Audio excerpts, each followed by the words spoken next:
Hola, muy buenas tardes a todos. Gracias, Jan, por apoyarnos en esta oportunidad para presentar nuestro webinar.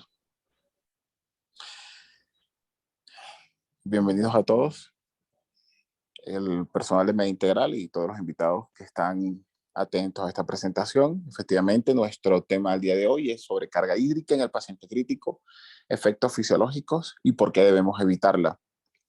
Este es un tema muy interesante para los que manejamos pacientes críticos, desde los pacientes neurocríticos, trauma, etcétera, incluso los pacientes en esos periodo perioperatorio.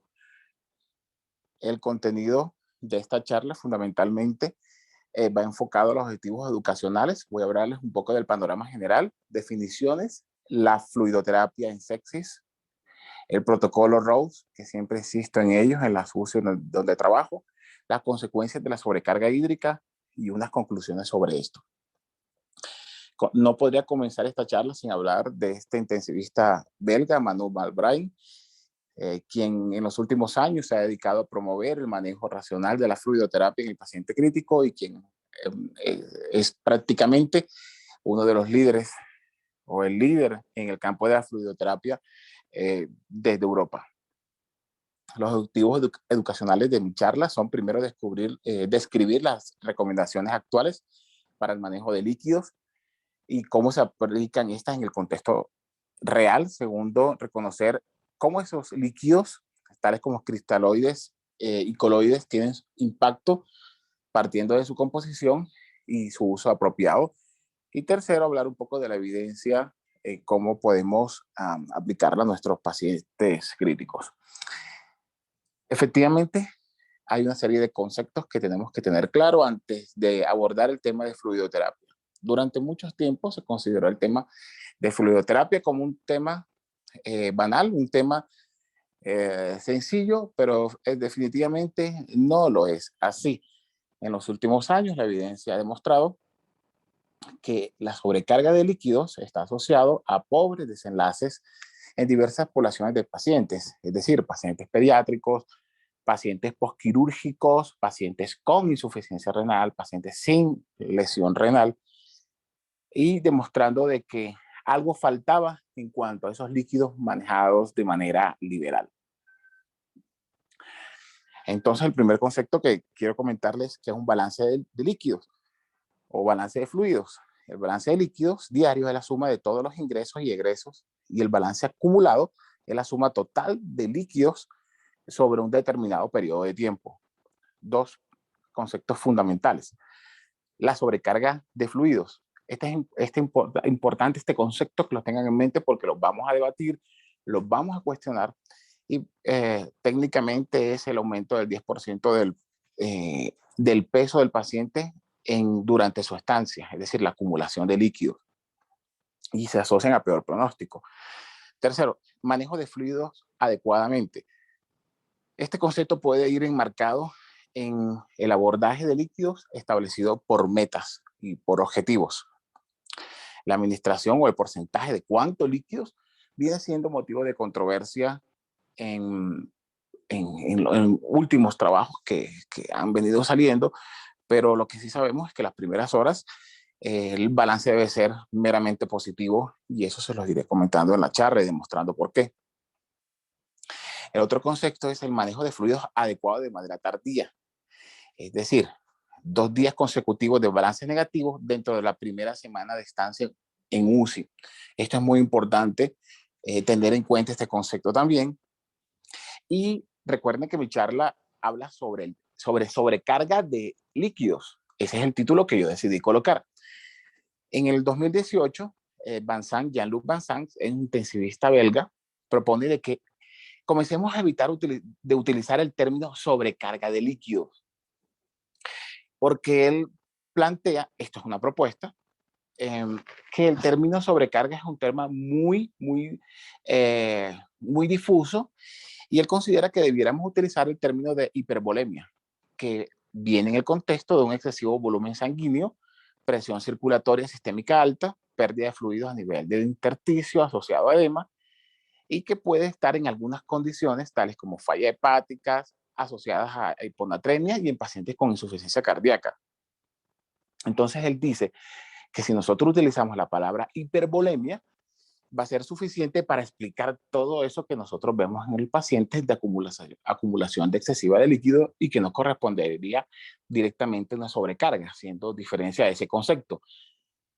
Pero para términos prácticos, yo voy a utilizar, porque eso es una propuesta que hace Van Sant, que tiene un sustrato fisiológico adecuado y correcto, pero nosotros todavía seguimos utilizando el término de sobrecarga de líquidos, y ese es el que voy a utilizar durante la charla. Entonces, ese era el cuestionamiento que pudiera haber, pero va a ser sobrecarga hídrica. Entonces, efectivamente, todo esto es un círculo vicioso. Hiperhidratación, edema, hipervolemia que vamos a encontrar nosotros en los pacientes críticos. Nosotros ya sabemos desde hace mucho tiempo los efectos que conduce la acumulación excesiva de líquidos, condicionando o favoreciendo alteraciones tanto del metabolismo, del flujo sanguíneo, del sistema linfático, distorsionando incluso la arquitectura de los órganos. Principalmente hay unos órganos que se ven afectados por esta alteración, que son los riñones y el hígado. Esto es claro, que la hipovolemia es mala, pero señores, es mucho peor la acumulación de líquidos. En este contexto, nosotros debemos buscar siempre la normovolemia. En mi percepción es que falta más conciencia en todo el personal de la salud, desde auxiliares, enfermeros y colegas, en que hay que tomar un poco más serio el concepto de fluidoterapia, y cuando nosotros abordamos, por ejemplo, pacientes en sepsis, viene la pregunta, ¿qué líquidos utilizar? Ya la literatura nos ha ido demostrando, y la experiencia, que la estrategia que nosotros establezcamos de reanimación y de manejo de líquidos es más importante que el tipo de fluidos que nosotros utilicemos.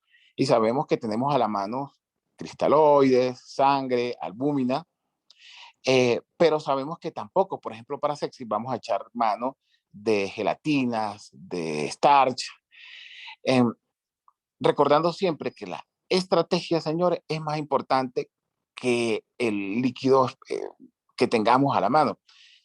En ese contexto, nosotros debemos utilizar y tener en mente los que han trabajado conmigo y los que han leído a, a, a diversos colegas que toman el uso racional de fluidoterapia, saben que este protocolo propuesto por Malbrine es útil, que se llama el protocolo Rose. Sí, protocolo rosa. El protocolo Rose o protocolo rosa tiene 4 componentes básicos. El primero es que nos dice que los pacientes entran en un escenario donde podemos hacer control de su fluidoterapia entre al ingreso o el inicio del tratamiento intensivo, que recuerden parte de urgencia, hasta sus primeras 24 horas. Esa es la etapa de rescate y corresponde a la letra R. Posteriormente tenemos una etapa de 24 a 72 horas, que es la etapa de optimización, y corresponde a la letra O. Subsecuentemente, el paciente entraría, si estamos usando este protocolo diariamente en nuestras evoluciones, entre las 72 y las 96 horas en la fase de estabilización, y posteriormente entraríamos a partir de las 96 horas en la fase de descalamiento del paciente. En este cuadro, básicamente lo que hago es, lo traje porque explica fundamentalmente todos los componentes y cuáles son los objetivos a los cuales nosotros debemos apuntarle en cada etapa, recordando que en cada etapa va a haber un hit, un golpe que nosotros tenemos que conocerlo para manejar adecuadamente este protocolo de fluidoterapia, que se puede extender a casi todos los pacientes críticos que nosotros tengamos. El protocolo Rose también dice o sugiere que nosotros manejemos en los primeros, en las primeras 24 horas un balance positivo. Sí, colóquele líquidos. Eso es lo que requiere el paciente. Segundo, en el contexto de fluidoterapia, señores, fluidoterapia, no voy a entrar ni en la discusión por si vasoactivo o líquidos. Efectivamente, el reto de vasoactivos en el contexto de un paciente en choque séptico hay que inicialmente colocarle vasoactivo, después hacer fluidoterapia, pero estoy tratando de explicar el contexto del protocolo Rose. Después del protocolo Rose comenta de que en la fase de optimización nosotros debemos también buscar buscando o mirando el balance neutro con metas que siempre garanticen unos adecuados valores o parámetros de la microhemodinamia y de la macrohemodinamia con todos los diversos monitores que usted tenga, apoyado también, si tiene biomarcadores, idealmente con el uso adecuado de las características clínicas de nuestros pacientes. Recuerden que no hay mejor monitoreo que el monitoreo clínico. Lo demás se suma, pero monitorizar clínicamente a nuestros pacientes es el pilar fundamental en cualquier condición crítica. Después viene la etapa de estabilización, donde también buscaremos el balance neutro y seguiremos con la etapa E, que es la etapa 4, donde trataremos de llevar a nuestros pacientes a reducir la acumulación de líquidos que se hayan presentado. Algunos pueden utilizar eh, eh, estrategias para desescalamiento apoyándose de diuréticos. Este cuadro me parece muy interesante porque esto nos explica que los pacientes sometidos a, a los protocolos de reanimación en el contexto de choque, vamos a encontrar dos etapas, que son la etapa EBB y la etapa la fase flow. La fase EBB se presenta en horas y es una fase hipodinámica de casi todos los estados de choque previos a la reanimación, donde existe una caída del gasto cardíaco, siendo un escenario urgente porque el paciente se está presentando o enfrentando a hipoperfusión e hipoxia tisular que va a comprometer su pronóstico. Y hay otra fase que es la fase flow, eh, viene siendo como un estado hiperdinámico, donde entra el paciente en un escenario post-reanimación donde se produce un gasto cardíaco incrementado que podría ser suficiente o no las demandas que nosotros le estamos ofreciendo a nivel tisular y puede perpetuar alteraciones a nivel de hipoperfusión tisular. Los 4 hits que yo les mencionaba al principio, el primer hit es que enfrentan los pacientes que se producen en la lesión inicial, se produce un daño a nivel de la microcirculación. Segundo, tenemos un hit que es el segundo hit asociado a fenómenos isquémicos y de reperfusión. El tercer hit es el evento que sucede en el paciente post-reanimación y el cuarto hit durante la fase de evacuación. Entonces, 4 hits vamos a tener en mente para abordar a nuestros pacientes críticos. Por otro lado, es importante que los líquidos que nosotros aportemos a nuestros pacientes garanticen una serie de suplencias a nivel de agua, glucosa, sodio, potasio. La necesidad de agua es de 1 ml por kilo por hora. La necesidad de glucosa aproximadamente 1 a 1.5 gramos kilo día y las necesidades de sodio y de potasio son alrededor de 1 milimolar kilogramo día. Ahora, en este contexto, sabemos que nuestros pacientes van a asociarse o van a padecer una serie de alteraciones producto de la sobrecarga de líquidos. En ese escenario, ya nosotros también sabemos que los líquidos van a conducir o a generar alteraciones en diversos órganos. Por ejemplo, a nivel del pulmón. El pulmón es un órgano de choque por excelencia hacia la sobrecarga o el exceso de líquidos. En el contexto también de inflamación sistémica, el incremento de la presión hidrostática asociado a un incremento de la permeabilidad y al daño estructural endotelial favorece el desarrollo del edema pulmonar. Esto es un pilar muy importante cuando manejamos fluidoterapia en pacientes con insuficiencia respiratoria. Saber que los pulmones de nuestros pacientes son el primer órgano de choque en el contexto de reanimación. Por otro lado, vamos a tener, le tengo una imagen que están observando, que son el resultado de la sobrecarga de líquidos en diversos escenarios o en diversos órganos. Por ejemplo, a nivel del sistema nervioso central, la sobrecarga de líquidos va a asociarse a aumento del edema cerebral, aumento de la presión intracraneal, a la disminución de la presión de perfusión tisular, al aumento de la presión intraocular. Entonces sabemos que no es bueno la sobrecarga de hídrica en el paciente neurocrítico. A nivel hepático, sabemos que aumenta la congestión hepática, se produce alteración en la síntesis de proteínas, se produce colestasis, alteración de las actividades enzimáticas de la familia de la citocromo P450.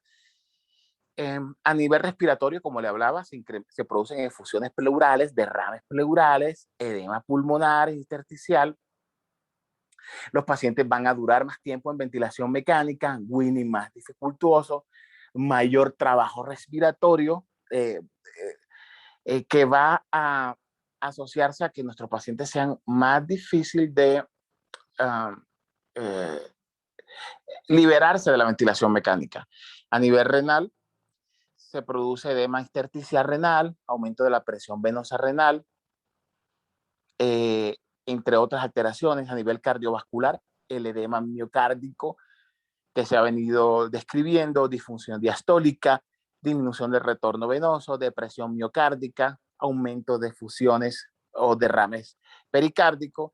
A nivel visceral vamos a encontrar formación de ascitis, mala absorción intestinal, disminución del peristaltismo, disminución de la circulación esplácnica, y a nivel de la pared abdominal se van a incrementar el edema de los tejidos con una disminución de la compliance abdominal, pobre cicatrización, que mucho más se incrementa en pacientes que tienen balances positivos mayores.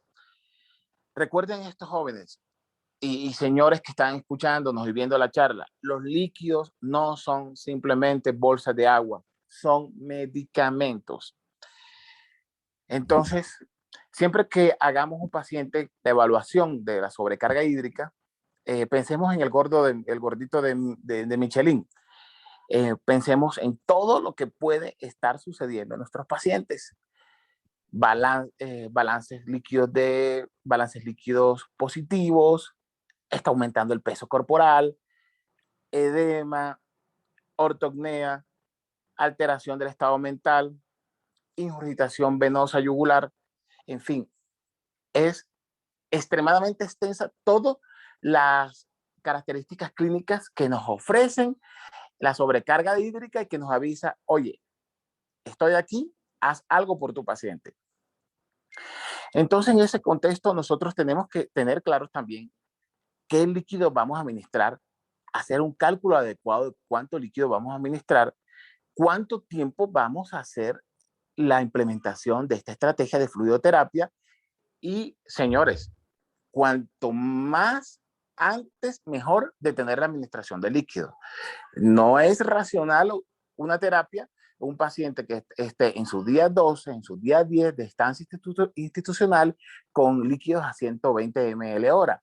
Y uno pregunta, ¿y por qué tiene los líquidos a ese valor? Y nadie le da razón a uno. Efectivamente, yo creo que eso parte de que tenemos que hacer implementaciones de estas charlas de socialización, de qué ocurre cuando tenemos sobrecarga hídrica y cuando tenemos exceso de líquido a qué estamos exponiendo a nuestros pacientes.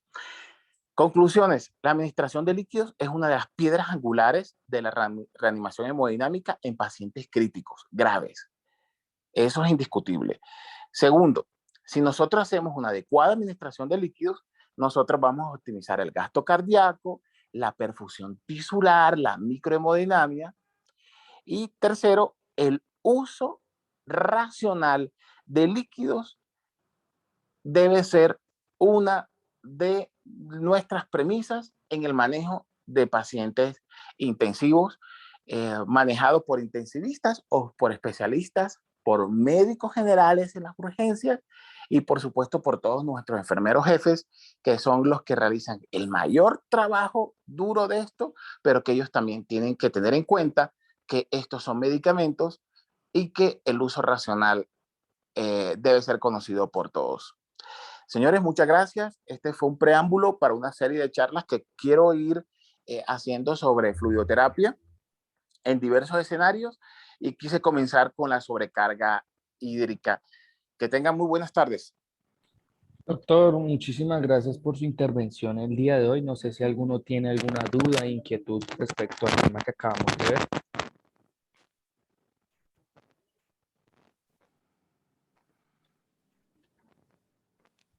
Listo, muchas gracias.